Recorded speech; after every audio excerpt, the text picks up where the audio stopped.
bom que vocês estão aqui mais uma vez. A gente está ao vivo hoje, falar desse tema, né? A gente falar um pouco sobre o medo e como a superação desse medo vai nos ajudar na construção da autoestima.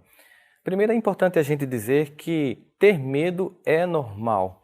Nós precisamos ter medo. O medo nos ajuda a, por exemplo, saber que corremos um risco ao atravessar a rua, que a gente tem que fechar as portas quando vai dormir, ainda mais no Brasil de hoje em dia. Então a gente tem que ter medo porque ele dá um norteamento na nossa vida. A gente nunca pode encarar os sintomas como algo simplesmente a ser rechaçado. Por exemplo, alimentar a ilusão de que a gente nunca vai ter medo. Por isso é importante, quando a gente fala sobre qualquer tema do ponto de vista emocional, psicológico, a gente entender que esses eventos, essas emoções, como o medo, como a angústia, eles são emoções que a gente deve aprender a moldar, controlar e, sobretudo, com elas, a gente tem que aprender. Então, uma coisa que é muito importante que a gente tem que falar sobre isso é que a maior parte dos medos que a gente sente vem do que a gente imagina. Muitas vezes a gente está assim em casa, absorto, e de repente começa a imaginar um monte de coisas. Sabe quando o que a gente diz, o mundo fantástico de Bob começa a operar e você começa a ter um monte de ideias fantasiosas e fantásticas? A primeira coisa que a gente tem que aprender sobre isso é que nem sempre o que eu penso é uma realidade. Eu não posso tomar aquilo que eu penso como realidade. Porque se eu tiver, por exemplo, mal, com uma autoestima baixa, se eu estiver num dia ruim, a tendência de que eu produza pensamentos disfuncionais que vão me dar uma sensação ruim sobre mim mesmo é muito grande, que eu fique apenas pensando sobre algo que é negativo, ou que eu fique lembrando do que aconteceu ruim, e essa lembrança do que aconteceu ruim me dê uma sensação de que também vai continuar acontecendo uma sequência de coisas ruins comigo. Isso não é uma coisa que vai funcionar. Precisamos ter essa capacidade de fazer um filtro no pensamento. Então vamos fazer o seguinte, uma dica. Todos os nossos pensamentos são apenas hipóteses. Então, como toda hipótese, você tem que testar para saber se isso é ou não verdade. Você não pode simplesmente deixar que um pensamento venha à sua cabeça, tipo, ninguém me ama, ou não vai dar certo, a entrevista de emprego amanhã vai ser um fracasso, eu não vou conseguir. Esse tipo de pensamento só vai tornar você fragilizado e você vai criar toda uma condição mental de achar que quando a coisa acontecer vai ser ruim, você materializa tanto essa sensação que quando chega o dia da entrevista, chega o dia daquele diálogo difícil com alguém, chega o dia em que você tem que resolver uma questão que você precisava resolver há muito tempo, você fica tão amedrontado com toda a montagem negativa que você fez, que você meio que profetiza e dá errado. Então é preciso que a gente tenha essa habilidade de entender que os nossos pensamentos não são uma realidade, são uma hipótese e precisam por isso ser testados. Quando vier um pensamento do tipo, não vai dar certo, eu não vou conseguir, você tem que se perguntar, quem está dizendo isso?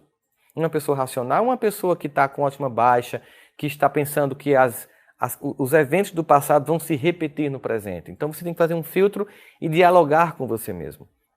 Outra coisa fundamental quando a gente vai trabalhar o medo é, sempre que a gente vai começar alguma coisa, a gente comete um erro muito clássico. A gente pensa no fim do processo. E baseado no que eu tenho como recursos hoje, quando eu penso no fim do processo, me dá uma sensação de que eu não vou conseguir. Você vai começar uma língua e mal você sabe o ABC. Você vai começar a aprender uma nova profissão, já que você tem uma formação que hoje o mercado de trabalho não está mais absorvendo. E aí, vou aprender a fazer bolo. Aí de repente você coloca lá um vídeo no YouTube de uma pessoa fazendo bolo e o cara faz tudo, consegue fazer uma cobertura fantástica. Aí você olha e fala assim, você olha aquilo tudo e faz, poxa, eu não vou conseguir, porque você está vendo o final. Esqueça do fim. Um passo de cada vez. Comece do começo. Comece do começo. Vai aprender a fazer bolo? Aprenda a untar a forma. É só isso. Um dia untar a forma. Um dia fazer uma massa. Um dia de cada vez. E os erros vão acontecer sempre. Mas é importante isso. Nunca veja, quando você quer aprender algo novo, quem está no fim. Veja quem está no começo. Veja as suas próprias etapas. E se permita errar. É importante que você entenda que faz parte de qualquer processo de desenvolvimento humano em qualquer área que o erro aconteça. Então não fique com essa sensação falsa de que você não vai errar. E repito para ficar ainda mais enfático, esqueça o fim do que você viu em qualquer novo treinamento. Passo a passo. Lembra da música Despacito? Passo a passo. E você vai conseguir, quando consolidar um passo, ir para o próximo. Quando consolidar o próximo, ir para o próximo. E assim aquilo que parecia no começo impossível se torna algo fantástico. Ou você pensa que alguém que começa a aprender um instrumento, pega um violão, uma flauta, um piano e sai tocando. Se você ficar junto de alguém que está aprendendo um instrumento, você tem vontade de quebrar o instrumento, porque primeiro nem som sai. Primeira vez que eu peguei um violão para tocar, que eu coloquei o acorde, colocando lá, antigamente não tinha a internet, você comprava aquelas revistinhas de música, tinha lá a fotografia do acorde, você passava quase meia hora para conseguir colocar os dedos, e depois quando finalmente você conseguia colocar os dedos, você fazia assim, não saía som nenhum, sensação de desespero, que você via um amigo seu fazendo tocando uma bossa nova, e você olha assim, consegue tocar mal, caminhando e cantando, que só tem 2 notas. Então, obviamente que quando eu começo a dar o primeiro passo, eu ganho uma outra coisa. É que esse primeiro passo me dá consolidação, me dá um sentimento de que eu consegui. E isso me dá força para os próximos. Lembre-se que os erros vão acontecer em todas as etapas. Então, prepare-se para agir serenamente diante da vida. Isso é uma coisa que a gente pode fazer muito. Imagina se vai ter uma conversa com alguém, uma conversa difícil, você está temeroso, receoso com essa conversa. De repente é com alguém do trabalho, com alguém da família em que você está num tema muito difícil. Uma coisa que você pode fazer para lhe ajudar é você planejar essa conversa. Você senta num quarto à noite antes de dormir e imagina tudo que você vai dizer. E pelo que você já conhece da pessoa, você pode imaginar mais ou menos as reações que ela vai ter. E é bom você imaginar suas ações em 3 cenários. Se tudo der certo, como é que eu vou lidar com isso? Porque a gente às vezes nem sabe, não se planeja para lidar com a coisa quando ela dá certo. Por exemplo, ser elegante. De repente, quando você vai conversar com alguém e ela vai admitir que errou, você não pode tripudiar dela, você tem que agradecer por ela ter tido essa compreensão. Então, planeje como você vai agir se tudo der certo, se tudo der mais ou menos, se tudo der terrivelmente errado. Em qualquer circunstância, você tem que agir com elegância, com serenidade, e o medo não deve tomar conta de você. Importante também com relação ao medo é entender que não é o que você sente o mais importante, é o que você faz. O que eu quero dizer com isso? É que você não pode imaginar que você só vai agir quando não tiver mais medo. Você vai agir com medo mesmo. Palpitação, sudorese, angústia, tontura, mas age. Você não pode esperar que você fique zen e sereno. Não é se tornar uma pessoa serena, não é se tornar uma pessoa zen que faz com que você tenha competência de agir. É agindo e adquirindo competência que você vai ter na serenidade de quando você vai repetir e saber do que se trata. Obviamente que o primeiro vídeo que eu fiz a primeira vez foi muito terrível. Ainda é uma coisa que não é uma coisa muito agradável para mim, mas certamente do primeiro para cá já vai naturalizando. Algumas coisas você vai percebendo e tudo na vida é assim. Então é importante centrar-se que eu não preciso extrair de mim o sentimento do medo. Eu preciso lidar com a vida e agir apesar desse sentimento. É a ação que nos define. Na verdade, a gente tem que entender que é a ação que faz com que a gente teste as hipóteses que nós temos sobre nós mesmos. É quando nós agimos, que a gente sai do discurso, do planejamento, que a gente vai saber se o que a gente pensou para a gente está funcionando, se o que a gente achou que era capaz de fazer e no começo achava que estava muito difícil, e a gente finalmente, quando a gente testa, a gente vê o que tem que corrigir. É assim que você aprende a educar um aluno, ser um aluno, educar filhos. É assim que você aprende a trabalhar. Uma coisa é o que a gente pensa, que a gente planeja. Outra coisa é o que a gente vive. Por isso que a ação é fundamental. A ação transforma as nossas hipóteses naquilo que é uma certeza. Sabe, comumente algumas pessoas chegavam para mim falando muito do que poderia dar errado na vida. E contavam muitas experiências, de sempre que ia sair de casa pensava que tudo ia dar errado, que quando entrava num carro achava que ia acontecer um acidente, que quando pegava um avião achava que o avião ia cair, e começava a enumerar nesse processo de discurso de muita angústia, havia muita dor nesses discursos, quantas vezes diariamente tudo que ia fazer tinha medo. Obviamente a gente está aqui descrevendo alguém que tem um transtorno obsessivo compulsivo, um toque de pensamento que a gente chamaria de pensamento catastrófico antecipatório, uma tendência de achar que tudo vai dar errado. Sempre que a pessoa discursava, depois que eu a escutava profundamente, levando em consideração os medos mais significativos, eu fazia uma pergunta. Das vezes que você imaginou que ia dar errado, quantas deram errado? Numa estatística, por exemplo, de cada 100 vezes que você achou que uma coisa dá errado, quantas dava errado? Geralmente a pessoa pensava assim e fazia, acho que uma. Então eu dizia, você é péssimo de previsão, porque você só acerta 1% de sua previsão que vai dar errado. Então pense aí com você. Das muitas vezes na vida que você pensou que tudo ia dar errado, quantas realmente deram? Agora pense, se na maior parte não deram errado, O fato de que você pensou muito que ia dar errado fez com que você sofresse desnecessariamente, por um motivo. Como nosso pensamento não diferencia ficção de realidade, toda vez que eu penso que uma coisa vai dar errado, eu sinto todas as sensações daquilo acontecendo.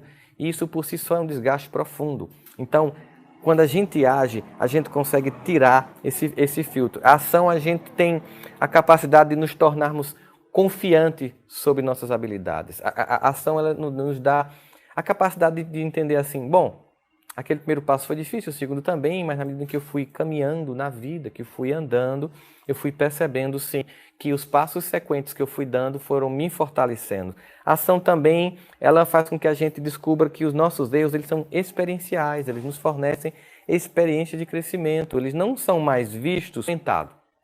Isso é muito importante. Parte da nossa experiência para a superação do medo é entender os erros como uma etapa essencial ao processo e olhar para eles como algo que nos acrescenta e não como algo que nos tira algo. É um sentimento não de escassez, mas de abundância. Os erros são a aproximação do acerto, não são o diagnóstico de minha incompetência. Os erros são aquilo que faz com que eu aprenda. Não existe como você aprender a andar sem cair. Você já pensou se você fosse punir uma criança que tentando aprender a andar cai? Você já pensou se você punisse uma criança que tentando aprender a falar gagueja, tentando aprender a ler gagueja? Ou seja, gaguejar para aprender a ler e cair para aprender a andar não é erro, é processo. Temos que aprender a ver que na vida, qualquer decisão que a gente vai tomar e que a gente tenha que iniciar, ela vai passar por um longo processo em que os erros são essenciais para a gente fazer uma medida daquilo que a gente tem que fazer ajuste na nossa vida. As ações, nós descobrimos que os erros são experienciais e, ao mesmo tempo, é a medida que nos dá possibilidade de avanço. Por isso é importante que a gente entenda de forma muito clara que essas ações elas vão definir que as nossas hipóteses estavam erradas e que, finalmente, quando agimos, a vida mostra que nós éramos muito mais capazes do que nós imaginávamos. Portanto, não espere deixar de ter medo para agir. Haja mesmo com medo, pois só assim o medo vai deixar de existir.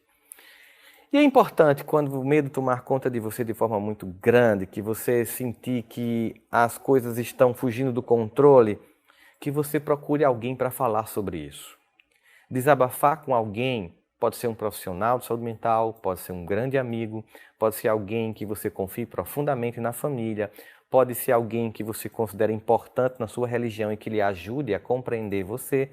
É importante que quando você for falar dos seus medos, você não vá para essa pessoa se apresentando como uma vítima, falando e esperando que a pessoa olhe para você e lhe desculpe pelo medo ou pelo fracasso. Você vai falar com serenidade sobre esse medo para buscar a ajuda de alguém que, estando do outro lado, vendo de uma outra perspectiva, possa oferecer ângulos de visão que você não está conseguindo ver, porque várias pesquisas de psicologia comportamental cognitiva e de pesquisas sobre neurociência mostram que quando estamos em pânico, a capacidade de perceber soluções diminui gritantemente. A gente só vê o caos e não vê de forma nenhuma luz no fim do túnel. De modo que quando a gente fala com alguém, de algum modo a gente permite que essa pessoa que não está sentindo a nossa angústia, o nosso medo paralisante, sufocante, consiga nos dar uma perspectiva que a gente não está tendo. E acredite, acontece muitas vezes que chega um dia que é aquela pessoa que você tanto desabafa, é quem está com medo. E quando ela vai falar para você do medo dela, você vai entender a posição contrária, que por não estar sentindo aquela angústia, você consegue descrever de forma mais clara possibilidades que aquele que está sentindo medo não consegue sentir. É importante, então, também nesse fato, com relação ao medo, uma coisa que faz com que muita gente sofra. Nós temos uma profunda ilusão de que nós controlamos as coisas. Nós não controlamos as coisas como nós gostaríamos. Nós não controlamos, por exemplo, a lei da gravidade quando estamos no avião. Nós não controlamos todas as pessoas que estão dirigindo numa estrada. Eu tenho um controle sobre o meu carro, sobre aquilo que eu estou fazendo, mas eu não posso garantir que quem está vindo na contramão em direção a mim vá desviar para o meu lado. Enfim, eu não posso imaginar que para poder eu sair de casa eu tenho que controlar todas as variáveis. Eu não posso imaginar para que eu vá conseguir uma nova profissão, eu tenho que prever todas as possibilidades futuras. Eu não posso imaginar para que eu consiga entrar no relacionamento, eu consiga encontrar alguém que nunca vai fazer eu passar o que todas as outras pessoas fizeram eu passar. É impossível a gente controlar essas variáveis. Então, nesse sentido, uma coisa fundamental para diminuir a sensação angustiante que o medo traz é nos libertar da falsa sensação de controle. Nós não controlamos. Eu lembro que uma vez falaram muito de Ariano. Ariano, numa época, Ariano Suassuna foi para fazer entrevistas e queriam muito que ele fosse de avião, ele não foi. E uma pessoa disse assim para ele, mas Ariano, as pistas tem muito buraco, é muito pior você andar de buraco. Ele fazia, mas eu não gosto de andar num carro de avião, não. E a pessoa ficou argumentando que tinha buraco na pista. Ele disse, pior é avião, que o buraco acompanha. A percepção dele, alguém que tinha muito medo de avião, era perceber sempre que, de fato, a lógica nisso, que o avião está sempre com um buraco embaixo. Mas a gente não controla a gravidade, a gente não controla o piloto, a gente não controla as turbinas, a gente não controla nenhuma dessas circunstâncias. Se você passar um voo inteiro tenso com medo, não acontece nada, você pousa, mas o desgaste que você teve durante 3 horas numa viagem de João Pessoa a São Paulo foi tão desgastante que você seguiu exausto do outro lado e percebeu que você não controlou nenhuma das circunstâncias. A gente não controla a vida. A gente tem uma parcela de controle, mas na maior parte da vida a gente está num processo de entrega. Então a gente precisa entender que as experiências nos solicitam um grau de entrega, de confiança, aquilo que a gente vai chamar mesmo de fé, que é a nossa capacidade de entrar nas situações acreditando que não é apenas as nossas próprias potências que vão resolver.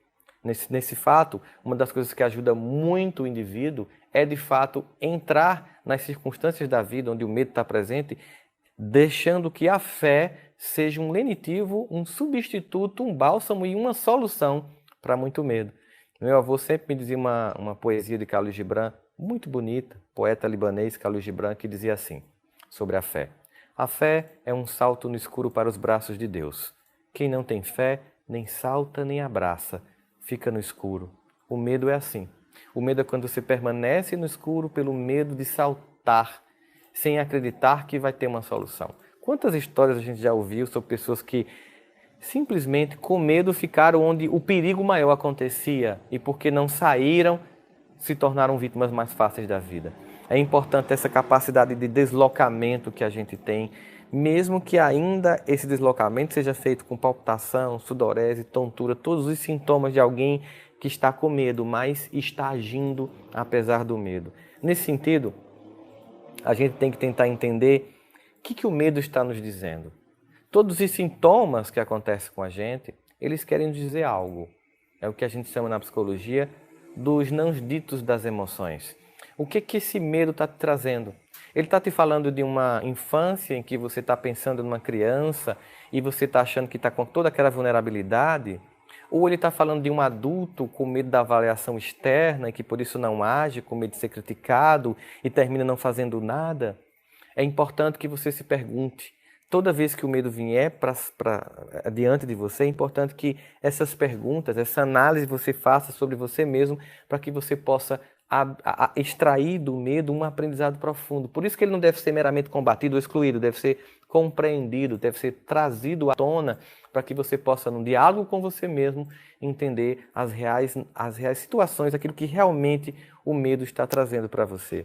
E aí uma coisa muito importante é que a gente não pode, por causa do medo, ter vergonha do fracasso. A maior parte das pessoas que não conseguem mudar a própria existência, criar um conjunto de novas atitudes para se salvar de suas próprias angústias, dar uma resposta mais impactante à própria vida, mesmo tendo todos os recursos para isso, é um medo da avaliação que as pessoas vão fazer da gente.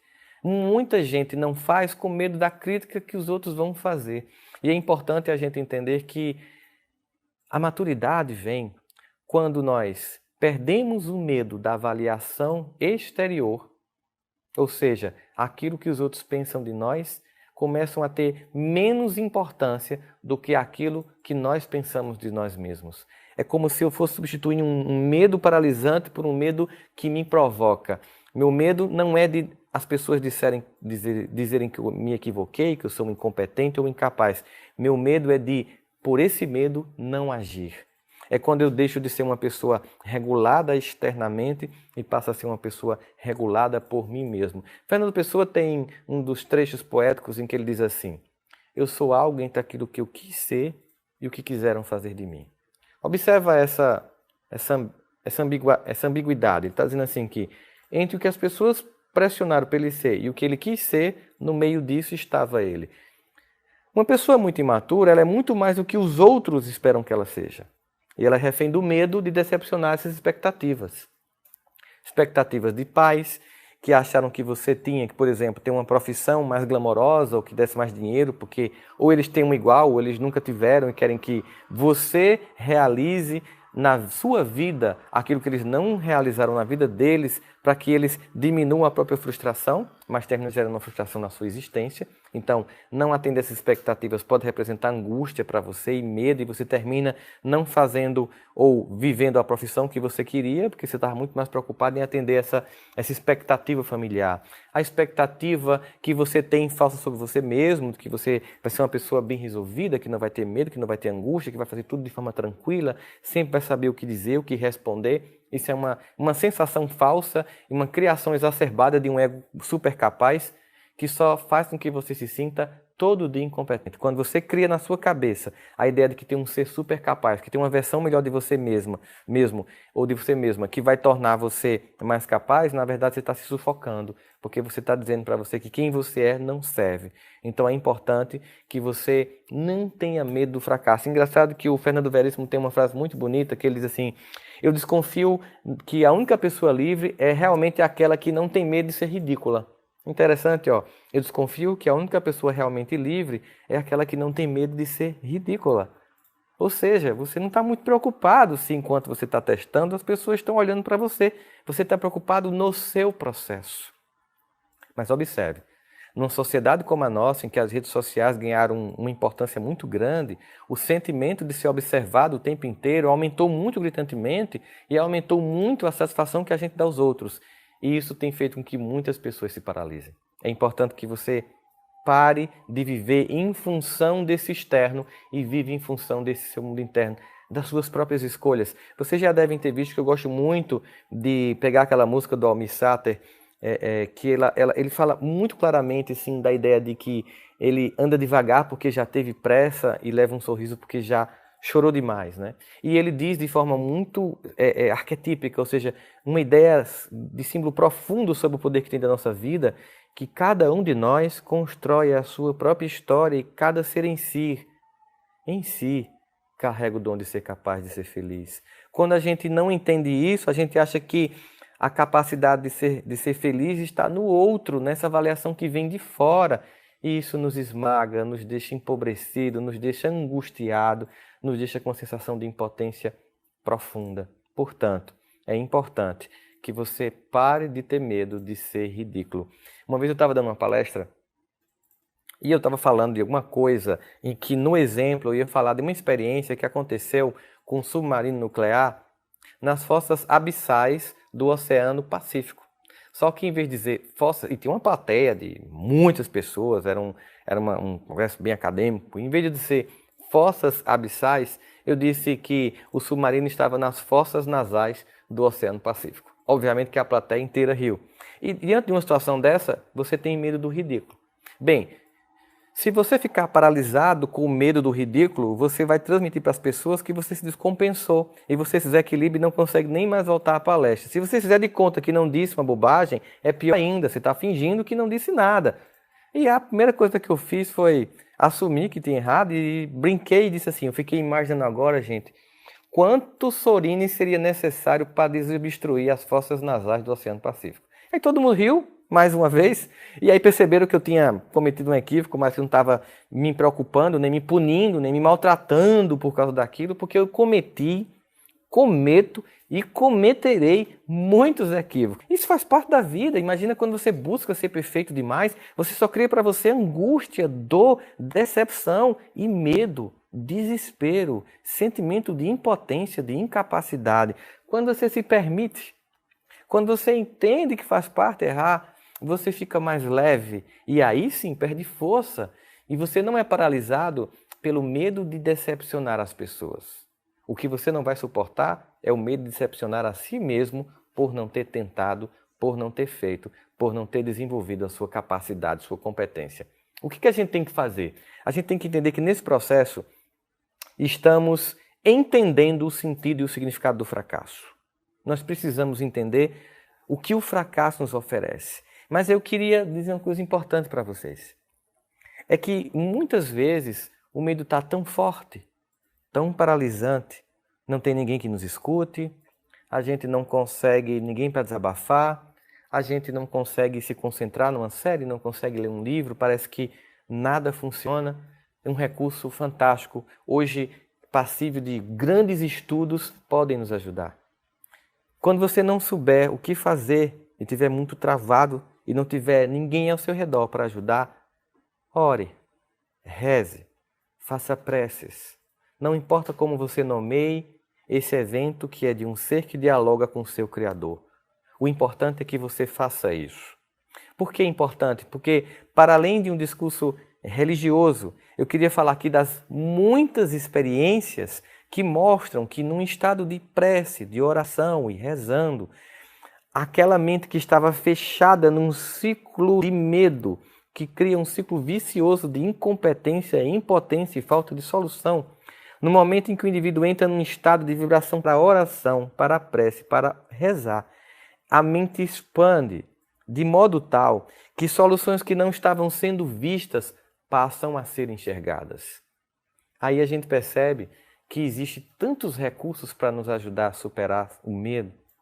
E nesse momento, a oração, a prece, a reza, não importa qual nome que você dá, ela é tão fundamental porque ela apazigua, porque ela lhe dá várias experiências. Ela lhe ensina, por exemplo, que quando ninguém pode lhe ajudar e quando você mesmo duvida do seu próprio potencial, aquele que te criou continua disposto a te dar as soluções que você não encontra. Esse contato com Deus reforça em nós um sentimento de que eu não estou só. E esse sentimento de não estar só, o sentimento de que existe um ser que ama a gente e que está do nosso lado quando ninguém mais está e quando nem mesmo nós acreditamos em nós, dá uma sensação de conforto profundo. Eu sei que tem gente que não acredita em Deus e mesmo assim uma pessoa boa e que faz coisas fantásticas. Mas se a gente puder usar esse recurso, acredite, fica muito mais fácil. Saber que a gente nunca está só e que esse ser tão querido, ele está ao nosso lado para nos ajudar a apresentar as soluções ou, inclusive, o que é importante, a suportar a falta de solução no curto prazo. Porque muitas vezes nessa oração, nessa prece, rezando, a gente descobre que não tem uma solução de curto prazo. O que nos cabe agora é suportar essa etapa do medo, suportar essa solidão que o medo provoca, suportar tantas angústias que o medo provoca, para que a gente possa, de fato, desenvolver a nossa vida algo fantástico, algo bom. Eu vou agora terminar concluindo, para que a gente passe agora para as fases de perguntas e respostas, que tem sido muito, muito massa, e queria agradecer profundamente a todos vocês que mandam essas perguntas fantásticas, porque elas fazem a gente pensar sobre outras coisas, e nos ajudam nessa discussão, porque vocês, com as perguntas inteligentíssimas que têm feito, têm me possibilitado cobrir parte do tema que eu não consegui quando estava elaborando os estudos para que a gente falasse sobre isso. Mas existe uma frase atribuída a Platão que eu acho muito fantástica, quando ele fala sobre o medo, ele diz assim: podemos facilmente perdoar crianças que têm medo do escuro, mas é incompreensível e imperdoável homens adultos que têm medo da luz. Será que o seu grande medo é deixar de ter medo porque o medo é a justificativa que você se dá para não crescer? Será que você tem medo de deixar de ter medo porque finalmente, sem medo, você tem que lidar com sua própria competência, descobrir sua capacidade e entender que tem que fazer algo em relação a isso? Deixar de se esconder no conforto do medo, no conforto da falsa experiência de impotência para se descobrir completamente capaz? Não tenha medo de ser luz. Porque todos somos, não tenha dúvida disso. Vamos agora às perguntas, para que a gente possa aqui começar a responder. Vamos lá. O que a gente tem aqui? As perguntas também podem ser feitas por Facebook, viu, gente? além dos grupos que vocês fazem parte. Então, nós temos aqui a Rosane Dantas. Rosane, muito obrigado por você estar aqui ao vivo com a gente, pela pergunta. Qual o nome do livro que está no Operador? No Aparador. Ah, sim, no Aparador. Ah, então, essa é a surpresa. Calma, essa é a surpresa de hoje. A gente vai terminar falando isso. É a surpresa do dia. Eu mostrei lá bem rapidinho. Não dá para ver, fica tranquilo. Eu entendi no Operador, é no Aparador. Então, daqui a pouco eu vou falar disso. Fica tranquilo, né? Então, vamos lá. Não se preocupe, Rosana, que hoje você vai sair com essa resposta, porque ela vai ser a última da noite. É uma surpresa para vocês todos. Filhos, é uma pergunta que vem de Jovenita de Souza. Jovenita, muito obrigado por estar aqui ao vivo, por sua pergunta, né? Como lidar com pensamentos negativos? Estou sempre sendo assaltada por pensamentos muito ruins sobre o que está para acontecer com meus filhos. Então, veja só, eu falei um pouco disso no início, que a gente chama de pensamento catastrófico antecipatório. É óbvio que quando a gente tem um filho, é uma experiência muito clara que a gente não é nosso coração mais que bate, a gente bate em duplo, porque a gente tem que garantir que não somente a gente esteja bem, mas aquele que a gente ama, especialmente as crianças e os adolescentes, por toda a fragilidade que eles têm, inexperiência, nos dá muita angústia. Num mundo cheio de perigos, essas angústias aumentam. Aí eu te faço aquela pergunta, quantas vezes você imaginou que aconteceu uma tragédia com seus filhos e quantas vezes de fato aconteceu? Provavelmente não aconteceu, aconteceu coisas comuns. Então você deve pensar assim, é muito mais pensamento. Então quando o pensamento vier, ele assaltar, como você diz, não se torne refém desse assalto. Entenda? É que você tem que lidar com esse pensamento e perguntar para ele, quantas vezes eu pensei que ia acontecer uma coisa ruim e não aconteceu? É apenas um pensamento, sabe? Você tem que ver, Jovenita, que é só um pensamento e que ele não pode ter o poder de te destruir e fazer com que você sinta angústias de evento que não aconteceu. E quando você não conseguir dirimir o pensamento e ele continuar repetindo, você se pergunta, por que eu acho que uma desgraça tem que acontecer com meus filhos? De onde vem esse medo? De onde vem essa angústia? Você tem que se perguntar, será que tem alguma culpa em você que você acha que seus filhos têm que pagar por isso?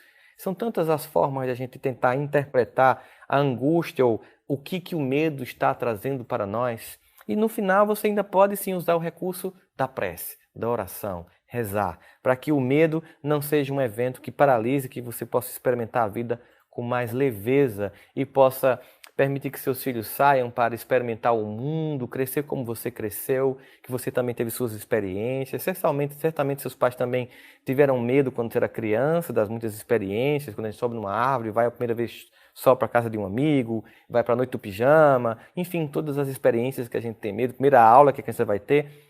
Mas tudo não deu certo com você, por que não vai dar com seus filhos? A vida segue. E quando não der certo, que a gente chama de errado, são apenas as circunstâncias da vida que a gente tem que economizar energia para usá-la no momento em que aconteceu uma coisa ruim. Se você tiver tanto medo assim repetidamente, quando finalmente acontecer uma coisa ruim, porque acontece com qualquer pessoa, você vai estar desenergizada para solucionar aquilo.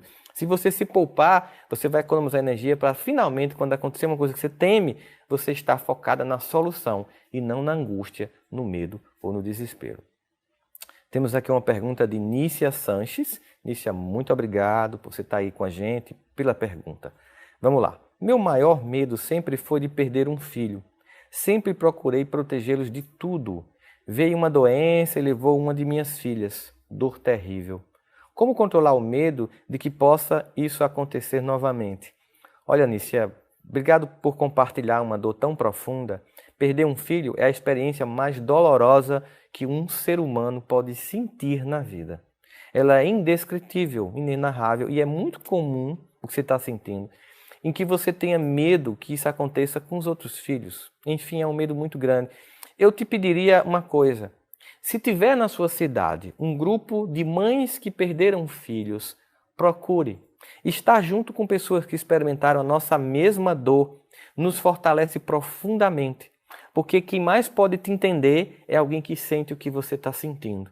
Para que você possa compartilhar essas angústias, para que você possa ouvir a angústia das outras pessoas, para você entender que esse medo não é uma coisa que vai se concretizar, é realmente um medo de sentir toda aquela dor novamente, essa dor lacerante.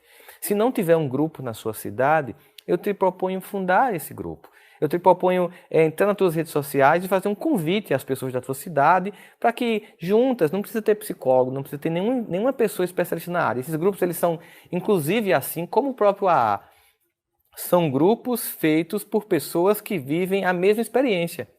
E é mais interessante que não tenha nenhum profissional da área, porque é interessante que seja um discurso tranquilo, sereno, de pessoas comuns que estão vivendo aquela experiência. Se não tiver esse grupo na tua cidade, funda esse grupo. Você pode buscar na internet um conjunto de grupos que já existem, de mães enlutadas, e entender através dessas mães enlutadas como fundar esses grupos. Eu já conheci vários grupos desse. É muito tocante ver como elas se fortalecem umas com as outras. Não só mães, pais também. Qualquer pessoa que tem experiência de perda pode se utilizar desse recurso fantástico de estar junto para fortalecer essa angústia, que a gente não fique preso a esse medo, Nícia. Bom, sobre vergonha, Nícia também faz mais uma pergunta, né? Vergonha e medo são sentimentos parecidos, então? Bem, veja o que eu estava querendo dizer. É que, muitas vezes, o medo que paralisa é fruto da vergonha. Por isso que é importante entender os sentimentos. É por isso que eu estava enfatizando tanto você se perguntar o que o medo está te dizendo. Se o medo está te dizendo, por exemplo, medo de perder um novo filho, você está entendendo qual é seu medo, você pode trabalhar exatamente em cima dele. Se teu medo está dizendo medo de fazer coisa ridícula diante dos outros, então o grande medo mesmo é do ridículo. Se o teu medo está dizendo medo de não conseguir aprender uma coisa, o teu medo é uma sensação falsa de incompetência de conseguir uma capacidade. Então, quando a gente consegue entender o medo, a gente tira dele apenas um medo genérico, medo, e vai entender se é medo de decepcionar, medo de perder, medo de não conseguir, medo de não conquistar, medo de não atender expectativas. Aí isso é importante porque a gente sabe exatamente onde a gente vai centrar energia para superar essas etapas de medo. Ação. Maria Graciela Galvão, muito obrigado, Maria, por sua pergunta. Vou só colocar um negócio aqui, gente, que está me atrapalhando. Muito obrigado por sua pergunta. Vamos lá. Como gerenciar esta ação sem se ultrapassar as fronteiras da medida onde o medo pode ser o alerta e não elemento precipitador? Bom, você sabe que o medo está paralisando quando ele está impedindo que você avance, quando ele está evitando que você adquira novas conquistas. Mas você sabe quando o medo é salutar? Quando ele está apontando para você que insistir naquilo ali pode provocar um dano maior. Então, não existe uma receita de bolo, o bom senso de cada um de nós é que vai dizer. E muitas vezes a gente só aprende isso quando a gente comete o erro de achar que era um medo comum, faz aquilo que não deveria ter feito e sente as repercussões daquilo. E aí não adianta se punir. Fica com o aprendizado, certo? Para que você não se puna, Maria, para que da próxima vez você pense, tudo bem, eu aprendi que aquele medo foi importante, eu deveria ter respeitado aquele sentimento, que eu não deveria ultrapassar daquela barreira. Mas eu repito, isso só vem com experiência, com bom senso, e daí a importância da maturidade, né? Veja como é importante a gente adquirir maturidade e como o passar do tempo tem essa contribuição para a gente saber exatamente em que momento a gente pode ultrapassar, né? Em que momento a gente deve ficar, porque ainda não é hora de avançar. Vamos lá, aqui nós temos uma pergunta da Rafaela Maia Rodrigues. Rafaela, muito obrigado por sua pergunta, por estar aqui com a gente nessa noite de sábado. Rossandro, como fazer para agir mais?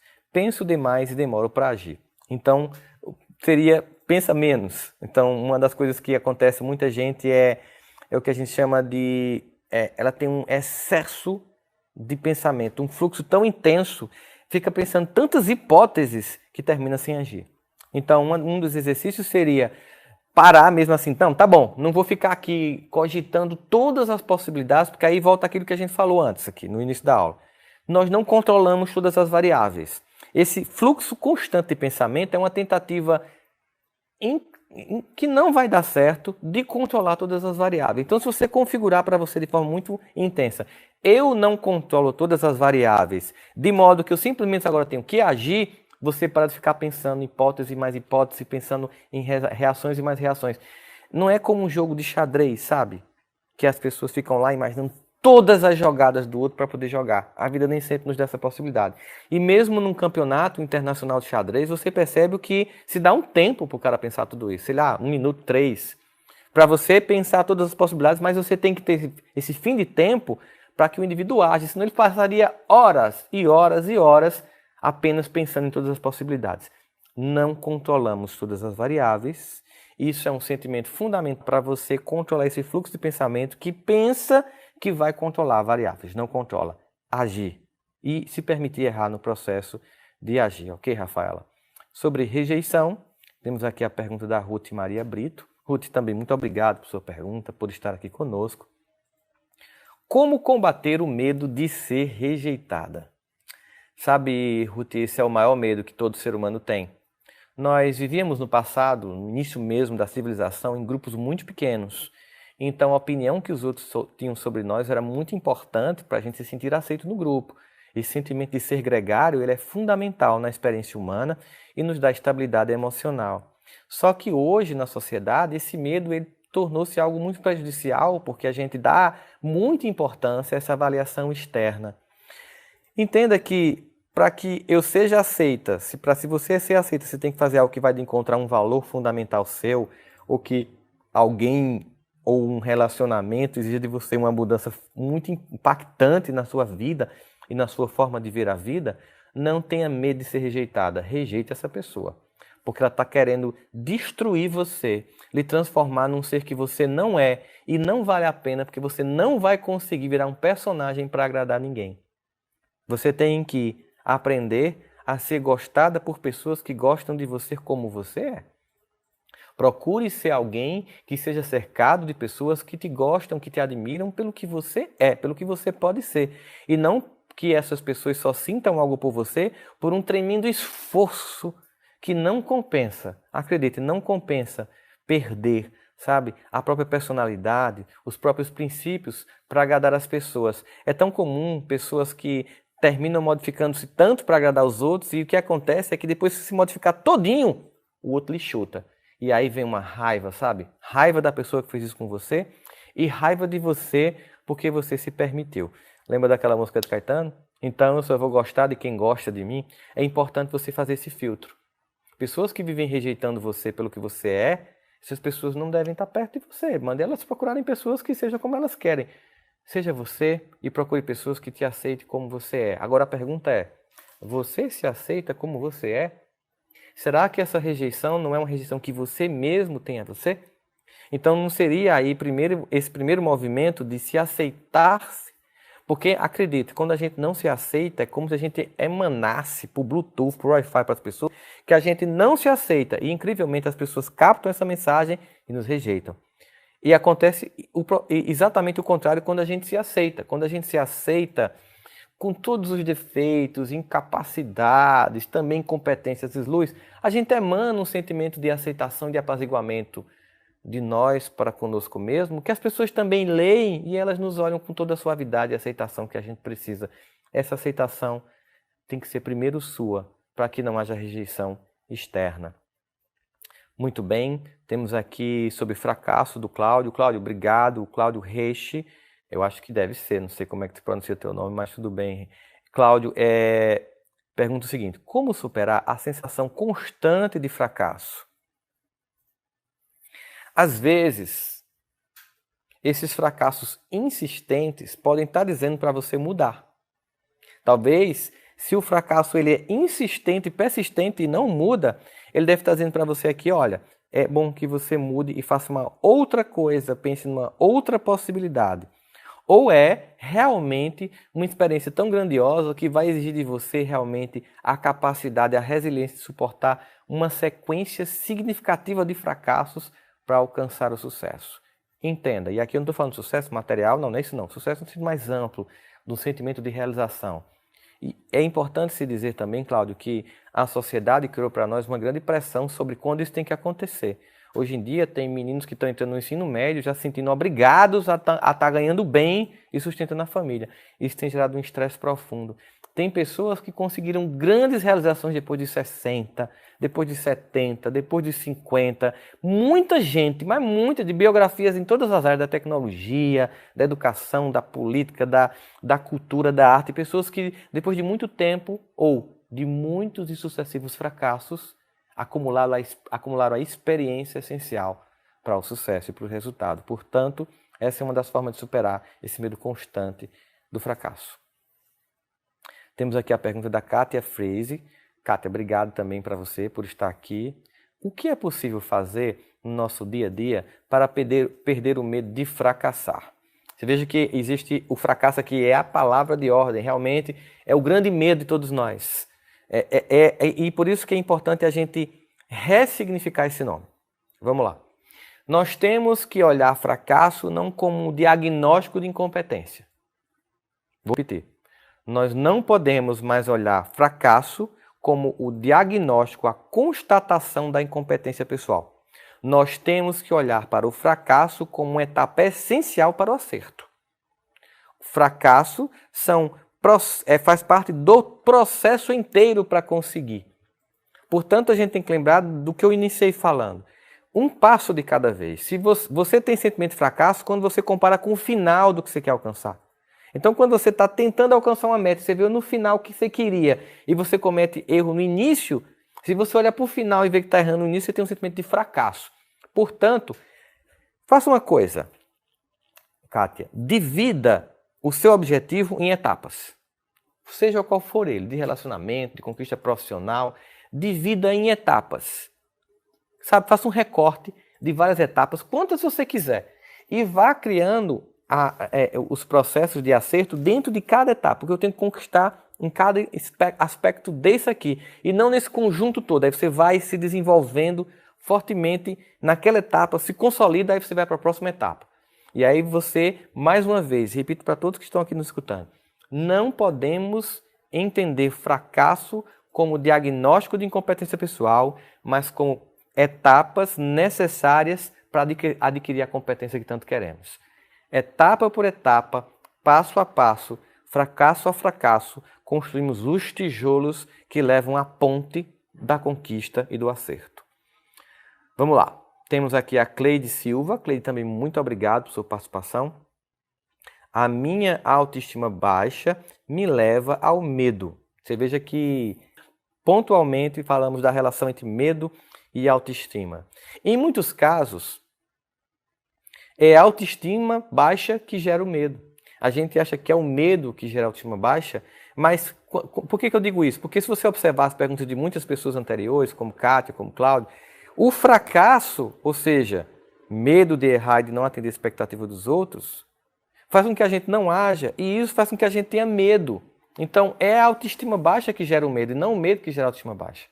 Portanto, o sentimento de desenvolver em você uma capacidade de se amar, além dos erros, apesar dos erros, ou mesmo com os erros, é que vai garantir com que você supere essas etapas do medo que paralisa. O medo vai estar presente, ele não vai sumir, ele faz parte da experiência humana, mas ele não vai ser o motivo da paralisia. O grande motivo aqui, se você observar, todos nós estamos percebendo aqui, é o medo de fracassar. Então é importante que a gente continue, apesar do medo, ou mesmo sem a crença pessoal, por isso que quando a autoestima está baixa, e você não consegue falar com ninguém, se você falar e a pessoa conseguir uma solução, ótimo. Se não, entrar num estado de oração, de prece, para que você busque um recurso mais transcendente, para que você consiga extrair da fonte primária de tudo que é Deus, aquilo que você não consegue sentir em você, embora esteja, você não consegue sentir, vai lá na fonte original, papai, busca dele, até que um dia você consiga ativar em você aquilo que já está presente no seu coração. Vamos aqui para mais algumas. Temos da Ana Alicia Santana. Ana, também muito obrigado por sua participação. Rossandro, o medo de falar em público tem algo de perfeccionismo e orgulho? Com certeza. O maior motivo que faz com que as pessoas tenham medo de falar em público é medo de errar.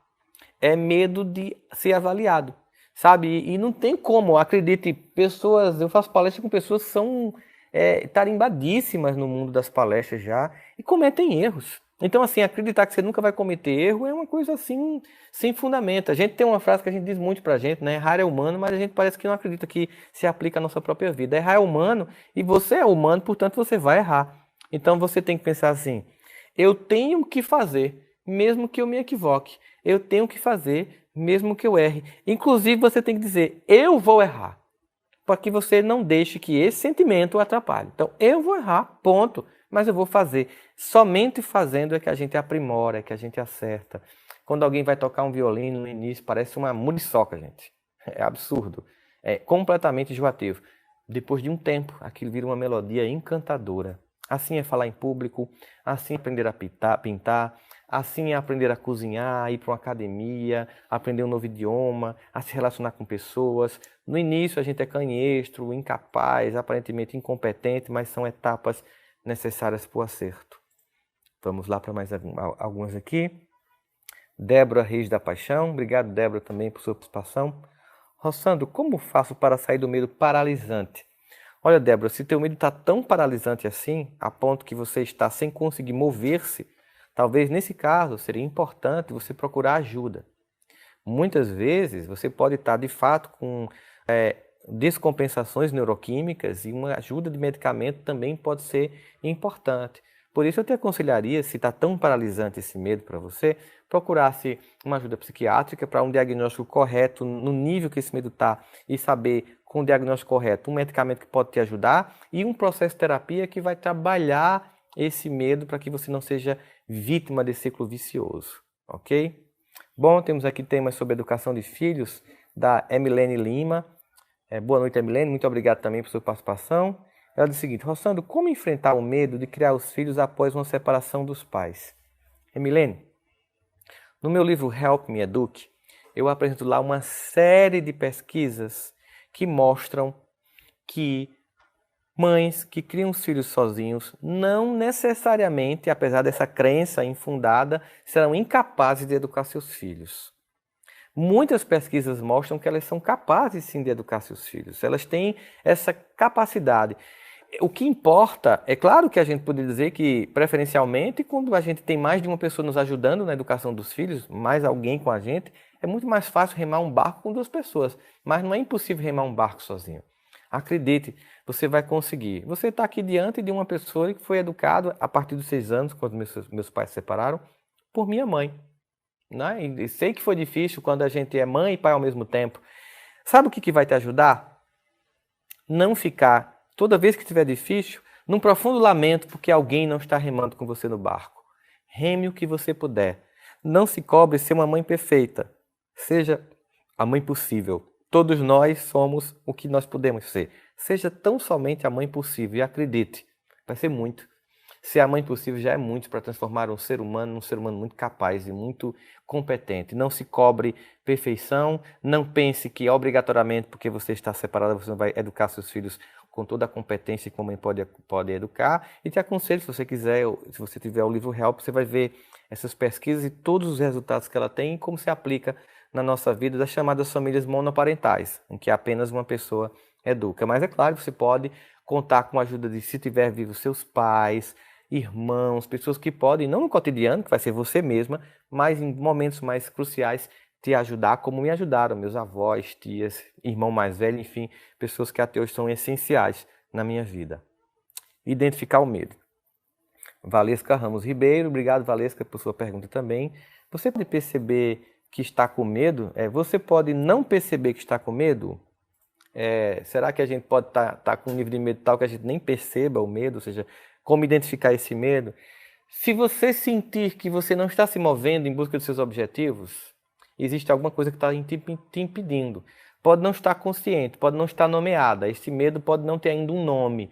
Medo de errar, medo de decepcionar, medo de atender expectativas, medo de perder um filho, medo de passar por ridículo. Pode não ter um nome. Então, a primeira coisa que você deve fazer, se você sente que está com um movimento que não está adiantando-se, é pensar: eu não dei nome a um sentimento que tem em mim. Eu preciso desenvolver essa capacidade de autodiagnóstico para, uma vez nomeando corretamente, saber onde, de que modo e que forças eu vou usar para superar aquelas dificuldades. Então, e por último, para finalizar, Matheus Peter, Matheus, muito obrigado por sua presença também. O medo é o oposto do amor? Precisamos amar mais? Não, Matheus, não necessariamente. Assim, as pessoas que nós amamos têm medo, nossos pais têm medos. Os nossos pais têm medo que a gente dê errado, os nossos pais têm medo que a gente sofra um assalto, os nossos pais têm medo de nos perder, nós temos medo de perder os filhos. Medo não é falta de amor, não. Medo, às vezes, é falta de crença em nós mesmos. Medo é falta de crença que existem soluções que estão para além da nossa competência, que vem desse ser que amamos, que é Deus. Mas medo também é entender que existem circunstâncias reais que nós devemos levar em consideração e que são essenciais para que a gente não cometa equívocos. A gente vive num momento, por exemplo, que a violência urbana, ela gritantemente está muito maior no Brasil. Então, ter medo de sair na rua, abrir o portão, parar no sinal vermelho, é completamente natural. Seria até temerário você andar na rua tranquilamente, como se não tivesse problema. O que eu não posso é me deixar paralisar por esse medo, viver em função de notícias de violência e não agir, não sair, não trabalhar e não viver.